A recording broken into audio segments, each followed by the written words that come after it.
어제 우리는 디모데후서 첫 부분을 보았습니다. 바울은 거기에서 두 가지의 것을 부끄러워하지 말라고 디모데에게 얘기하고 있죠. 그 두 가지는 뭡니까? 우리 첫 번째는 바울 자신을 부끄러워하지 말라. 왜냐하면은 바울이 지금 복음을 전하다가 로마 감옥에 두 번째 붙잡혀서 이제 죽을 날을 이제 기다리고 있었기 때문에 이런 바울의 처지를 보고 많은 사람들이 여러 가지 해석을 쏟아놓고 그것 때문에 또 디모데도 마음이 힘들었고요. 그러니까 바울은 나는 지금 복음을 위해서 이렇게 열심히 해왔고 또 주의 사명을 받아서 열심히 사역을 하다 이렇게 된 거니 이거는 내가 감당해야 되는 것이고 이건 부끄러운 게 아니다 이렇게 얘기를 하고 있습니다. 이제 두 번째로 또 바울이 부끄러워하지 말라라고 얘기한 것은 이 복음 자체에 대한 것입니다. 내가 이때까지 가르쳤던 복음, 그 복음은 뭡니까? 주님 안에서 우리가 구원을 받은 복음이자 동시에 이방인과 유대인이 주님 안에서 모두가 하나가 되어서 예수 그리스도를 통해서 한 가족이 된 이 복음입니다. 이 복음에 대해서 여러 가지 입장과 여러 가지 차이와 여러 가지 반대도 있었지만 바울이 이것을 끝까지 고수했기 때문에 사실 바울은 항상 외로웠어요. 하지만 이러한 복음을 그가 포기하지 않은 이유는 뭐냐면 그가 받았던 예수 그리스도로 받았던 그 말씀 가르침이기 때문에 죽을 때까지 이걸 붙잡고 있었던 것이죠. 그래서 이런 진정한 복음이 훼손되거나 진정한 복음이 왜곡되는 것은 옳지 않으므로 이걸 부끄러워해서는 절대로 안 된다. 이걸 목숨까지 지켜라. 이렇게 얘기를 하고 있습니다. 오늘 이제 그 말씀에 이어서 이제 바울이 디모데에게 세 가지를 권면을 하고 있습니다. 이 세 가지 권면은 목회자를 향한 권면이기도 하지만 사실 우리 오늘 현대를 살고 있는 모든 우리 신앙인들, 성도들에게 하시는 하나님의 말씀으로 여겨도 무방할 것 같은데요. 그렇다면은 예수 믿는 사람이 반드시 우리가 지켜야 되고 우리가 반드시 우리가 마음속에 붙잡아야 될 이 바울의 세 가지 권면은 무엇일까? 이 모든 것은 결국 복음과 관련이 되어 있는데요. 우리 함께 말씀을 같이 한번 읽어보도록 하겠습니다. 우리 함께 14절의 말씀을 같이 한번 읽어보도록 하겠습니다. 14절입니다. 시작. 우리 안에 있는 거하시는 성령으로 말미암아 내게 부탁한 아름다운 것을 지키라. 여기서 말하는 아름다운 것, 부탁했다라는 것은 무엇입니까? 이것을 얘기하면은 쉽게 설명하면 아름답다, 고귀하다, 부탁한다, 맡기다라는 뜻인데 이 당시에 아름다운 것을 부탁한다라고 하시면은 우리에게 딱 어떤 느낌이 되냐면 여러분 돈 많으신지 잘 모르겠지만 혹은 뭐 기중품 있잖아요. 그걸 이제 은행에 갖다 맡기잖아요. 그런 거예요. 그러니까 우리가 가지고 있는 가장 중요한 자산이나 우리가 가지고 있는 그 보물을 가장 귀한 곳을 맡을 만한 곳에 이렇게 잘 관리를 하는 이게 이제 아름다운 것을 부탁한다라는 뜻인데 그러면 바울이 디모데에게 맡긴 아름다운 것은 무엇이냐? 이제 그것은 복음입니다. 그런데 이 복음에 대해서 세 가지를 권면을 하고 있는데 이 첫 번째는 뭐냐면 복음의 사명을 지켜라. 이거는 무조건 고수해라라고 하고 두 번째는 그 복음 자체를 지키라고 얘기하고 세 번째는 이 복음을 통해서 하나된 공동체를 지키라고 지금 바울이 우리에게 이야기를 하고 있는 것입니다. 자, 그렇다면은 바울이 권면하고 있는 첫 번째 이제 복음의 사명을 지키는 것은 도대체 무엇일까요? 우리 함께 우리 11절의 말씀을 같이 한번 읽어보도록 하겠습니다. 11절의 말씀입니다. 시작. 내가 이 복음을 위하여 선포자와 사도와 교사로 세우심을 입었노라. 우리가 예수 믿고 부르심을 받은 사람들입니다. 부르심을 받은 사람들이 바로 성도라고 합니다. 성도라는 말은 거룩해지는 사람, 거룩한 사람과 동시에 하나님께서 세상 속에서 부른 사람들이에요. 그러면 하나님께서 세상 속에서 우리를 왜 불러냈습니까? 베드로 사도는 베드로 전서에서 이를 가리켜서 뭐라고 그러냐면은 우리를 하나님께서 광고판으로 삼으시려고 한다라고 얘기합니다. 이 광고판이 뭐냐면 하나님의 아름다운 덕을 선전하기 위해서 우리를 모아놨다는 거예요. 여러분 이제 CF를 보세요, 광고를 보세요. 그러면은 그 제품이 가지고 있는 가장 좋은 장점들과 그리고 이 제품을 살 수밖에 없는 가장 좋은 이유들을 이렇게 다 설명을 하죠. 컨셉을 잡아서 이걸 보면 머릿속에서 사라지지 않도록 만드는 게 이제 광고들입니다. 그죠? 근데 하나님께서 우리를 광고로 삼으셨다는 것은 무엇입니까? 우리를 통해서 복음이 무엇인가를 드러내고 사람들에게 복음이 왜 필요한지를 드러내게 우리를 사용하신다는 겁니다. 그러면 우리의 삶을 지켜보면 예수님이 어떤 분이시고 예수님이 우리에게 무엇을 하셨고 예수님이 하신 그것이 우리에게 어떤 영향을 주는지를 보여줘야 됩니다. 그러면은 그것을 보여준다는 것은 뭐죠? 이게 자연스럽게 흘러나가면 선한 영향을 여기요. 이것을 우리가 좀 뭔가 좀 이렇게 의지를 가지고 누구에게 전하기 시작하면 이게 전도고, 멀리 배 타고 나가서 전도하면 그게 뭐예요? 선교입니다. 예. 선한 영향력, 전도, 선교, 이게 이렇게 다른 건데 이것을 하는 게 하나님이 우리를 부르신 목적이라는 겁니다. 자, 그렇다면은 우리가 복음의 사명을 가지고 부르심을 받았다. 우리를 통해서 하나님이 복음을 나타내기 원하신다. 그러면 우리를 통해서 복음은 어떻게 나타날까요? 여러분 생각해 봅시다. 복음이 우리에게 어떤 능력으로 나타나고 있습니까? 그걸 복음의 능력 혹은 발휘라고 하는데요. 어떻게 발휘되고 있을까요? 아주 쉽게 설명을 한번 해볼까요? 예수를 믿기 전과 예수를 믿기 후의 차이를 보면 압니다. 여러분 성형외과 가면은 이제 압구정동, 제가 사역했던 곳이 압구정동 바로 옆이었거든요. 그러면 거기에 그 거리에 그냥 압구정동에 성형외과가 쫙 이렇게 그냥 거의 그냥 줄비하고 있어요. 그렇게 많은데 장사가 되는 이유가 전국에 있는 사람들이 그 압구정동 청담동 성형외과를 다 온단 말입니다. 그런데 그 압구정동 그 청담동에서 그러면 경쟁을 할 거 아니에요. 어떻게 경쟁을 할까요? 두 가지 경쟁이 있는데 첫 번째는 뭐냐면은 협찬. 연예인들 협찬을 줘갖고 여기서 누가 눈을 했다더라. 누구 뭐 탤런트가 여기서 뭐 보톡스를 맞았더라. 근데 그렇게 해서 이제 잘하시는 분이 있고, 두 번째는 뭐냐면 비포 앤 애프터예요. 어떤 사람이 막 주걱턱이었는데 갑자기 여기 가서 갑자기 이게 막 V턱으로 변하는 거죠. V라인으로. 그거 보면 사람들이 혹하죠. 그러면서 저기 가야겠다 생각하는 겁니다. 우리에게서 복음이 그런 식으로 발휘되고 있나요? 물론 억지로 그렇게 우리가 가장할 필요는 없겠지만 최소한 이런 거 있죠. 예수 믿고 나서 좀 달라지는 것들, 그런 게 없이 우리가 지금 예수 믿고 있으면 솔직히 좀 고민해 봐야 됩니다. 왜냐하면 그러면 그게 아니면 그건 복음이 아니에요. 복음이라는 건 뭐냐면은 내가 예수 믿고 나서 뭔가 좋은 게 하나라도 있어야 되는 겁니다. 그러니까 예전에 뭐 지금도 힘들어서 인상 쓰고 있을지는 모르겠지만 그래도 살 이유를 찾는다던가 아니면 내가 위로를 얻는다던가 아니면 예수님 때문에 내가 뭐 소망이 생긴다던가 뭐 좋은 게 한 가지는 있어야 이게 복음 아니겠어요? 그런데 지금 디모데에게 얻어진 복음이라는 것은 자기의 모든 인생을 걸고 선교를 하고 또 에베소라는 그 엄청난 그 장소에 가서 그 교회를 감당할 수 있는 그 능력이 되는 원동력이거든요. 바로 그것을 우리에게 부르신 바 된 그 복음이 우리를 통해서 나타나는 것, 전도하는 것, 그리고 선교하는 것, 이게 하나님께서 주신 사명이라서 그 사명을 우리가 지키고 나가는 것이 얼마나 중요한지를 지금 바울이 디모데에게 이야기를 하고 있는 것입니다. 그래서 저는 오늘 여러분들 집에 가시면 고민을 한 가지씩 꼭 해보세요. 내가 예수 믿고 달라진 게 뭘까? 그게 없으면 좀 진짜 고민을 너무 많이 하셔야 돼요. 최소한 이건 있어야 됩니다. 죽기 전에 내가 주님 안에서 담대할 수 있는 마음, 이런 건 있어야 돼요. 예? 죄송합니다. 너무 과하게 얘기하나? 예수 믿는 사람이 죽음 앞에서 두려워할 수는 있는데 벌벌 떨면 됩니까? 안 됩니까? 이렇게 대답을 못 하세요? 벌벌 떨면 돼요? 안 돼요? 안 되죠. 왜요?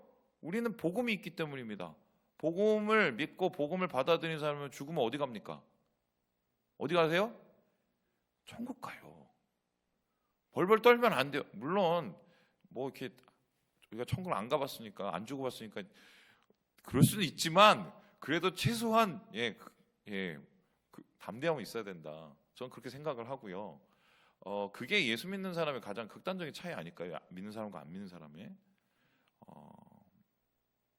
제가 예전에 기억하는 게 저희 어머니가 그 암에 2번 그 재발하신 바람에 원자력병원에서 수술을 2번 받으셨어요. 그때 첫 번째 이제 수술을 하시는데 저희 어머니가 저를 부르시더니 집안에 있는 그 통장이 어디 있는지를 다 가르쳐 주시고 내 번호는 0000이다. 아들 셋 중에 저한테 부탁하시고 아름다운 것을 부탁하시고 이렇게 가셨는데 그때 저희 진짜 어머니 어떻게 되는 줄 알았거든요. 지금 10년이 흘렀는데 그때 어머니 아직도 기억합니다. 그 병원 가서 마지막에 뭘 했는지 제가 아는데 이렇게 수술하면 이렇게 끌고 가는 이렇게 그 침대 가지고 가시는 그 간호사들 있지 않습니까? 그분 붙잡고 예수 전하셨어요. 예. 그리고 두 번째 수술할 때도 저한테 그러셨습니다. 이건 어차피 주신 하나님의 그 여분의 삶이기 때문에 담대함으로 수술 받으러 들어가셨고, 뭐 저희 자랑하는 게 아니라 저는 이게 당연한 거라고 생각을 해요. 저는 죄송한 얘기예요. 당연한 거예요. 예수 믿으니까요. 복음이 있으니까. 복음 믿는 사람은 우리가 천국에 소망이 있잖아요. 그래서 우리의 사명은 이 복음을 드러내는 것이다. 이렇게 지금 이야기하고 있는 겁니다. 두 번째로 부탁하는 것이 있는데 그 부탁하는 것은 다음과 같습니다. 우리 함께 13절의 말씀을 같이 한번 읽어보도록 하겠습니다. 13절입니다. 시작. 너는 그리스도 예수 안에 있는 믿음과 사랑으로서 내게 들은 바 바른 말을 본받아 지키고. 두 번째로 지금 바울이 부탁하고 있는 것, 이것은 꼭 해야 된다고 얘기하는 건 복음 자체를 지키라고 얘기를 하고 있습니다. 아니, 복음을 지킨다는 게 무슨 의미일까요? 여러분 이것을 느끼는지 모르겠지만 저는 진짜 많이 느낍니다. 어떤 때 느끼냐? 말씀 전할 때 느낍니다. 오카노 목사님 전 존경하는데 오카노 목사님이 돌아가시기 전에 노회에 나와서 마지막으로 했던 말이 있어요. 그 말을 제가 자주 반복해서 듣습니다. 뭐라고 그랬냐면 이랬습니다. 오카노 목사님, 내가 목회를 한다고 했는데 성도들 눈치 보고 또 성도들이 자꾸 눈에 밟혀서 전해야 될 말씀을 제대로 못 전했다고 이 말씀을 하셨어요. 그러면서 말씀하시는 게 지금 이 영혼에게 필요한 것은 어떤 복음의 그 능력 자체 혹은 복음을 통해서 우리의 마음을 변화시키는 그런 깨우침의 말이 필요한데 깨우치는 말보다는 위로의 말, 좀 덮어주는 말 이런 말을 너무 많이 했다는 거예요. 근데 여러분 아시는지 모르겠지만 오카노 목사님 80년대, 90년대 초 말씀 들어보면 거의 칼이에요. 정말 그렇게 서슬퍼런 칼을 가지고 막 복음으로 우리 영혼을 정말 이렇게 재단을 하는 게 장난이 아니셨거든요. 그럼에도 불구하고 돌아가시기 직전에 그러셨습니다. 내가 너무 물러 터졌었다. 근데 저는 이제 목회를 해보니까 그 이야기를 이제 좀 알아요. 이런 거죠. 죄를 짓고 계신 분이 있어요. 이 죄를 지면 좀 문제가 생겨요. 그리고 영혼이 망가진단 말이죠. 그러면 목사로서 사실은 이 얘기를 해야 됩니다. 담대하게 얘기를 해야 돼요. 그거 하면 안 된다고. 그런데 제가 경험해 보니 그렇게 그거를 말할 수 있는 목사님이 10명 중에 한두 명도 안 될걸요. 충격적인 얘기 하나 해드릴까요? 제가 예전에 사역했던 그 교회에서 강남이었어요. 강남 한복판이었는데 목사님이 10계명 설교를 했습니다. 그 한 주에 하나씩. 1계명이 뭡니까? 나 외에 다른 신을 섬기지 말라. 그거 했어요. 2계명이 뭐냐면 우상 만들지 말라 했어요. 3계명 여호와 이름을 망령되지 여기지 말라 했습니다. 4계명이 뭡니까? 안식일, 주일 성수죠. 5계명이 뭡니까? 내 부모를 공경해. 그때는 뭐 거의 성도들이 환호를 하고 되게 좋아했습니다. 6계명부터 이제 문제가 되기 시작하는데 살인하지 말라. 그러니까 뭐 미워하는 거 얘기를 하셨어요. 그런데 7주가 됐는데 그 10계명 설교가 끝났습니다. 7계명이 뭐죠? 간음하지 말라.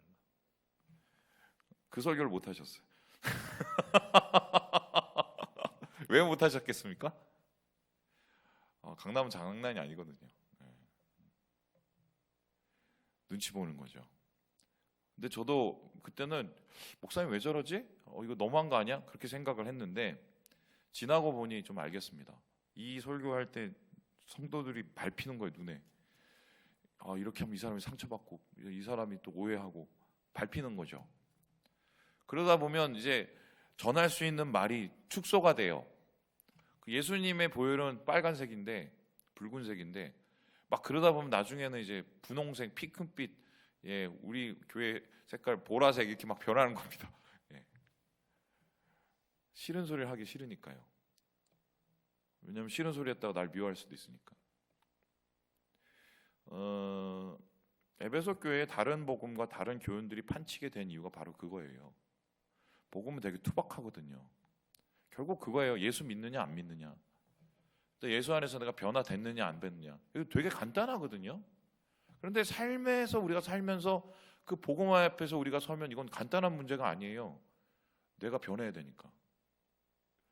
그래서 사람들은 그 문제, 예수님의 복음을 별로 좋아하지 않아요. 그러니까 어떡합니까? 귀에 듣기 좋은 거. 그거 듣다가 무슨 뭐 헬라주의, 영지주의, 뭐 헬라 철학, 율법주의 뭐 이런 거 갖다가 그냥 끼는 거예요. 왜요?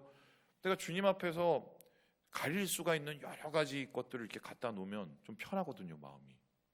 거기에는 뭐 직분도 있을 거고, 거기에는 무슨 다른 뭐 신학도 있을 거고. 그런데 복음은 되게 선명합니다. 내가 예수 믿느냐 안 믿느냐? 내가 예수 안에서 오늘을 주님과 함께 동행하냐 안 하냐? 내가 예수 안에서 오늘 삶을 변화하고 있느냐 아니냐? 이거예요, 복음은 사실은. 그런데 복음은 자꾸 윤색되고 변색되고 교회는 그래서 자꾸 망가지고 이게 오늘날 우리 한국 교회예요, 사실은. 대표적으로 한국을 교회를 병들게 만든 게 그거 아닙니까? 예수 믿고 부자 된다.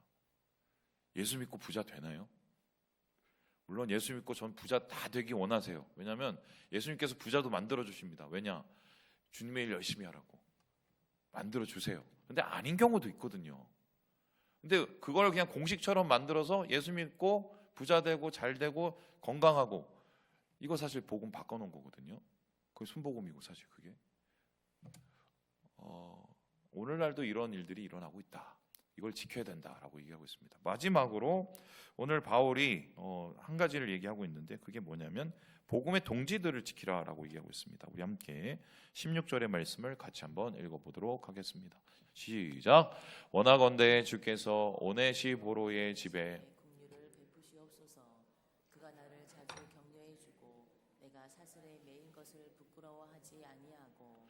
지금 이제 바울이 오네시보로에 대한 이야기를 합니다. 그런데 이 얘기를 그냥 오네시보로가 나한테 굉장히 잘해줬어, 아유 고맙네, 이 정도 수준이 아니에요. 요 앞을 봐야 되는데 15절에 보니까 부겔로와 허모게네란 사람이 나오죠. 그죠? 이 사람은 뭐냐면은 나 이 인간들 너무 싫어. 바울이 아닌 것 같지만 뒤끝이 되게 긴 사람입니다. 죽기 전까지 뭐 이런저런 사람들의 이름을 떠올리면서 이 사람들 경계해, 안 돼, 막 이 정도 얘기를 하고 있으니까요. 이 소리는 뭐냐면 이 정확하게는 잘 모르겠지만 허겔로와 허모게네라는 사람은 바울하고 같이 사역을 하다가 도망친 사람들 같아요. 가장 어려울 때 도망친 사람들, 어떤 이유로. 근데 반면에 오네시보로는 끝까지 이 바울의 곁에서 남아서 그를 돕고 함께 복음의 동지로 사명자로 섰던 사람 같습니다. 그러면서 마지막으로 이에 대한 감사를 하면서 그리고 너도 이들을 같이 지켜라고, 그리고 너도 나와 함께 이런 복음의 자리에 함께 있기 원한다고 이야기를 하고 있습니다. 이것을 본다면은 우리가 예수 믿으면서 살면서 우리가 어떤 재미로 살아야 되는지를 볼 수가 있습니다. 이게 무슨 소리냐? 예수 믿는 게 재밌는 거예요. 여러분 왜 재밌냐? 예수 믿고 구원받고 매일매일 구원의 기쁨을 누리는 것도 재밌겠죠. 하지만 그것보다 더 재밌는 건 함께 예수 믿는 사람들 때문이에요. 복음의 동지들. 저는 이거 동지란 말 되게 좋아해요. 제가 절대로 좌파 아니고 동지란 말은 원래 우리 말이에요. 전 북한 애들이 뺏어간 거고 같은 뜻을 같이 한 친구거든요. 사실 우리가 신분도 다르고 또 문화도 다르고 출신도 다 다르지만 여기 함께 모여 있는 이유가 뭡니까? 그리고 삼일교회하고 삼성교회는 38년 동안 떨어졌었는데 갑자기 어느 날 붙어서 이렇게 하나가 된 이유가 뭡니까? 복음의 동지들이거든요. 뜻을 같이 한 사람들, 예수 안에서 예수 믿고 뜻을 같이 한 사람들. 그래서 우리가 뜻을 같이 한 사람들의 공통적인 특징이 뭐냐면 서로를 격려해주고 위로해줄 수가 있습니다. 여러분 그 장거리 한번 뛰어보셨나요? 장거리 뛸 때 막 이게 뛰면 혼자 뛰면 진짜 힘들거든요. 근데 덜 힘든 방법이 있습니다. 뭐예요? 같이 누가 옆에서 뛰어주면 되거든요. 내가 힘들 때 그 친구가 도와주고 그 친구가 힘들 때 내가 도와주면 됩니다. 그러면 서로 부둥켜 안고 가는 거예요. 그래서 우리 복음의 동지들 우리 교회의 우리 교인들은 주님을 만나는 그때까지 우리가 함께 지켜나가야 될 사람입니다. 그런데 이런 영적인 싸움은 하질 않고 영적인 싸움은 마귀하고 싸우는 건데 마귀하고만 싸우고 교회에 와서 꼭 누구랑 싸웁니까? 죄송해요. 누구랑 싸우죠? 교인들끼리 싸운단 말입니다. 싸워야 될 싸움은 안 싸우고 안 싸워야 될 싸움을 싸우면 이건 뭐 잘못된 거죠. 예. 부부도 마찬가지죠. 부부라는 것은 물론 뭐 인간이니까 그럴 수 있겠지만 서로 같이 가는 사람들이잖아요. 동행자들이잖아요. 부부는. 그런데 부부가 서로 미워하고 시기하고 질투하고 서로 싸우고 이것만큼 비극이 어디 있어요. 똑같은 거예요. 그래서 우리 복음의 동지들은 함께 격려하고 위로할 사람들이지 경쟁하고 미워하고 시기하고 질투할 사람이 절대로 아니에요. 예. 싸움은 마귀하고 하세요. 우리 성도들하고는 싸우는 게 아니에요. 함께 서로 격려하고 지내는 거다. 그렇게 지금 바울이 이야기하고 있는 것입니다. 말씀을 마칩니다. 3가지 얘기했어요. 복음의 사명, 복음 그 자체, 그리고 복음의 동지들, 여러분 이것을 지켜나가시면서 오늘 하루 주님과 함께 기쁘게 살아가시는 우리 모든 형제 자매들 되시길 주님의 이름으로 축원합니다.